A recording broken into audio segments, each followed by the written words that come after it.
Mark Cuban is one of the main investors on Shark Tank and the owner of the NBA's Dallas Mavericks. He went from selling garbage bags door to door at age 12 and getting fired from a sales job for closing a huge deal instead of opening the store to becoming his own boss and now being worth $4.2 billion. Need motivation? Watch a top 10 with Believe Nation. Top 10, I got a top 10. Got my motivation high for my top 10. Gotta learn from the wise women and men. All my life, like 9 and 9. For my top 10, top 10, 9 and 9. This one's for my top 10. Hey, it's Carmichael, and I make these videos because chances are you are the most ambitious person in your circle, but you know you're capable of more, and you get that push by surrounding yourself with the best. So today, let's learn from one of the best, Mark Cuban, and my take on his top 10 rules to success. Enjoy. Okay, let's kick it off with rule number 1. Focus on learning.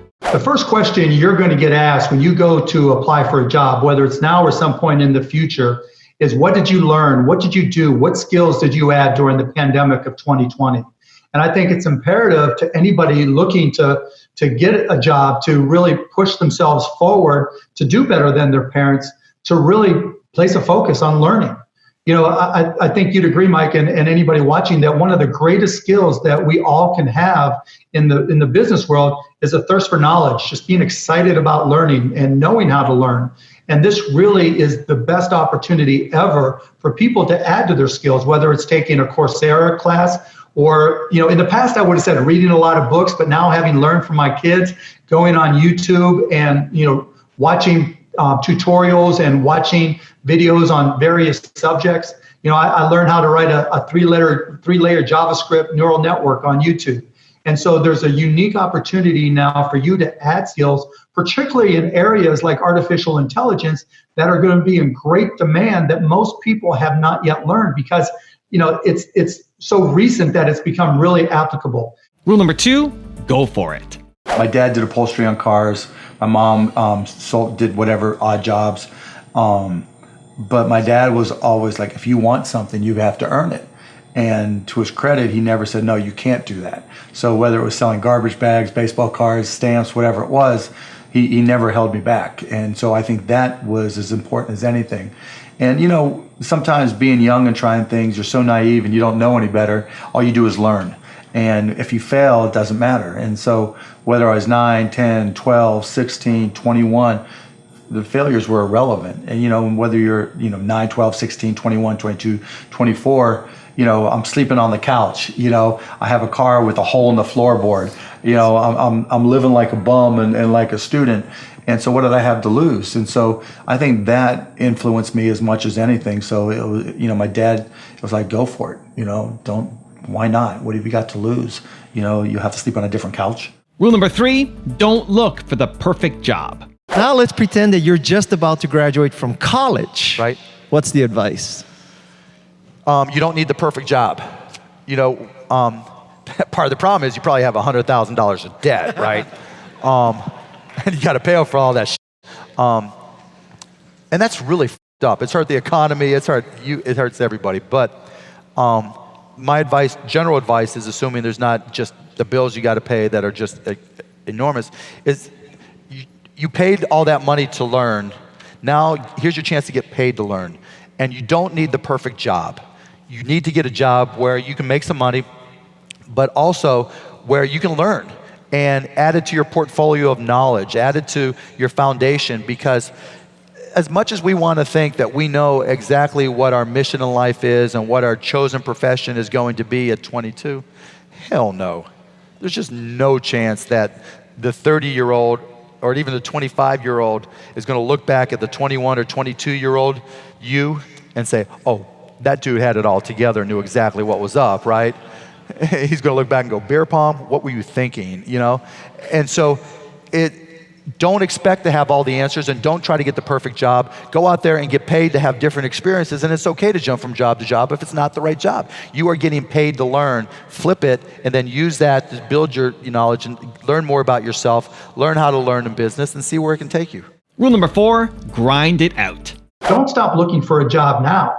right? Just because things are difficult doesn't mean, that there's not opportunity there, because all it takes is one.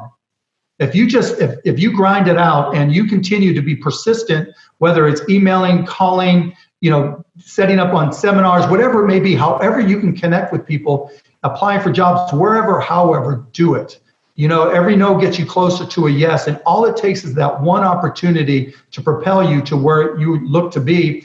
And, and I guess adding to that, again, like I said earlier, there's so many new things going on. When I came out of college way back when, was the last time that unemployment was in double digits. My friends, I remember reading a story. I went to Indiana University talking about how the unemployment rate in northern Indiana was 20%.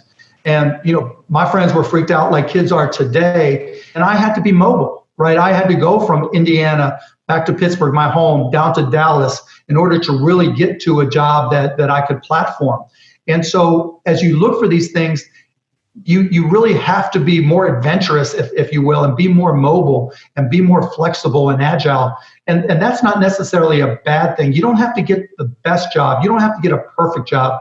You just have to get a job. And now all of a sudden you're getting paid to learn, and you can platform that just like an NBA free agent, right?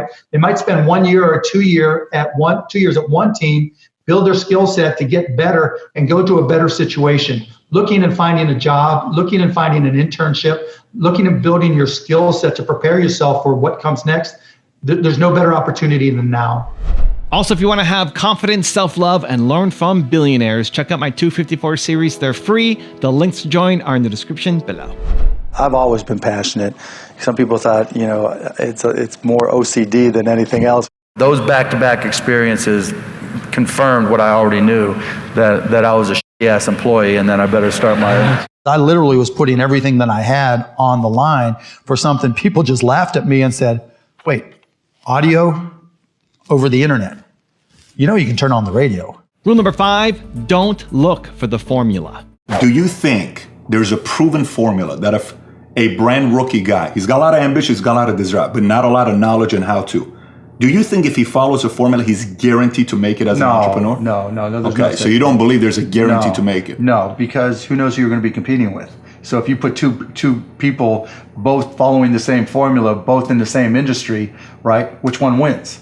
Maybe they both can win and both be successful, but so I don't think there's a default template for success, but I think there's things that you can do to put yourself in the best position to succeed. So I talk about stuff in the book. I talk about the one thing in business you can control is effort. Going out there and sales, curing all. So I think and I agree with your point that there are things that if you do them, you put yourself in the best position to succeed, but if you just walk into a buzzsaw and somebody else is doing them a little bit better, it happens. Rule number 6, don't limit yourself. We live in a day and age where you can start anything, do anything, and you shouldn't put limits on yourself. I think everybody's here because they don't believe there are limits on themselves and that they can get out there and do anything. And I like to point to myself, look, if I can do it, there's a lot more people out there that can do it, and you guys should never let anything hold you back. Rule number 7, just be yourself. You have lived your life as an iconoclast, and in a way that's a template for other people, but in a way it isn't. So in other words, how much, you've got an ordinary person, ordinary man or woman, how much of an iconoclast could you or should you be like Mark Cuban? Oh, I don't care. You should just be yourself, right? I mean, I take pride in the fact that I didn't give a shit what anybody thought or said. I was just going to be myself, and I'm my dad's son, I'm my mom's son, I'm my brother's brother, I'm Alexis, Alyssa, and Jake's father, Tiffany's husband. I just try to do the best like everybody else. I mean, I've been blessed, like I say all the time, I'm the luckiest guy in the world, and I just try not to take it for granted. I try to enjoy every minute, and I think now as I've gotten a little bit older, I try to give a little bit more back than I have before, and try to help more people. And in terms of whatever, if anybody else finds themselves in my position, just enjoy the moment, enjoy every minute of it. I mean, I guess my question is, are you a role model for people in society? I don't know. I mean, I never thought of it. I mean, it's not something I try to be. I just try to be myself. I just try to help where I can, do what I can, be a good dad, and I'm not trying to be something for somebody else, just myself. Rule number 8, do it better than everybody. You're talking, alluding to it earlier about entrepreneurs being born or built, and I think I knew I was wired to be excited about business. How or why, I don't know, but and there's certain guys that have the genetics to jump out of the gym, right? There's certain guys, that, when they golf, they have the muscle memory and the discipline. Dirk Nowitzki may not be the most talented guy in the NBA, but his discipline and his focus to do what's necessary to be successful, he's willing to do, and combine it with being 7 feet tall and being skilled, it makes him an amazing basketball player. So it's understanding what your skill set is, finding the right place to use those skills, and then going for it. Will that make you 250 grand? It depends if you pick the right industry. But whatever industry you pick, if you outwork everybody, if you try to be a little smarter than everybody, if you try to be a better salesperson than everybody, if you try to be better prepared than everybody, you've got your best chance. Because if you don't do it and somebody else does, I have the saying, work like someone's trying to take it all away from you. Work like someone's spending 24 hours, working 24 hours to take it all away from you. And that's kind of the way I look at it. Rule number 9, be relentless. I'm relentless. I'm the guy. I remember my first company, Micro Solutions. I'd buy a bucket of ribs, and we did system integration, and I wrote software. I'd buy a bucket of ribs, and that ribs I would just eat as I would write software, and I'd be there, and all of a sudden it'd be 36 hours later, or I'd lose track of days just because I just get so focused and so involved in it. That's what I do, and I still, I read the Hadoop manual and learned a little bit about Pig Latin, and I just want to keep up, right? And so that's probably my biggest strength. And rule number 10, the last one before a very special bonus clip, is have fun. Dancing the Foxtrot, Mark Cuban and his partner, Kim Johnson.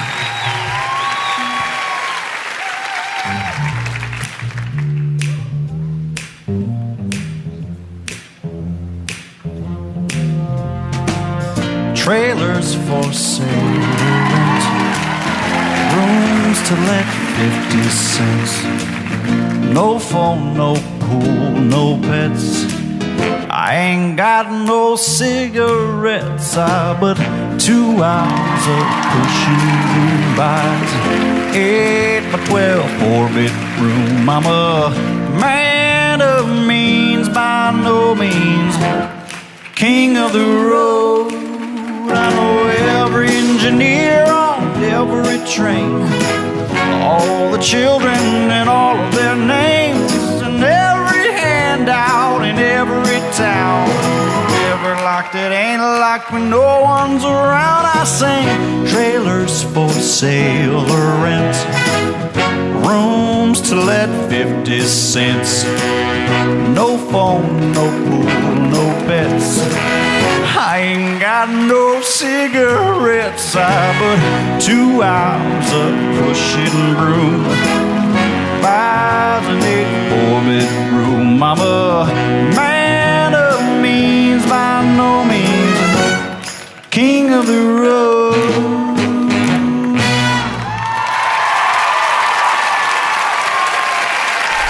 Now I've got a special bonus clip from Mark on how to learn from your failures that I think you're going to enjoy. But before that, it's time for the question of the day. I want to know, where do you need to be more relentless? Give me your answer, put it down in the comments below. And if you made it this far in the video, you're still here watching, Believe Nation, we don't just watch videos, we do something about it. So if that's you and you commit to taking action today, give me a hashtag Believe down in the comments below and tell me where you're from so I can celebrate you. I've been an entrepreneur my entire life. As far back as I can remember, I would sell baseball cards to my friends. I would buy and sell stamps and stamp collections. I mean, I was that kid in the neighborhood that was always trying to sell you something. I sold garbage bags door to door. But after I graduated from college, I was like, what can I do? I want to start my own business. I don't want to get a regular job. And so somebody came up to me and had this great idea that I should try. And they're like, look, milk's so expensive. If we sell powdered milk, we can sell it for less. And I'm like, that's a great idea. So I started going out there and finding these powdered milk formulas. And the problem was it didn't taste so good, But I was like, well, people don't need good tasting milk if they save a lot of money. So that business lasted about 2 weeks. But I learned, you learn from your failures. I mean, like I always tell people, it doesn't matter how many times you fail, you just have to be right one time. Then everybody can call you an overnight success.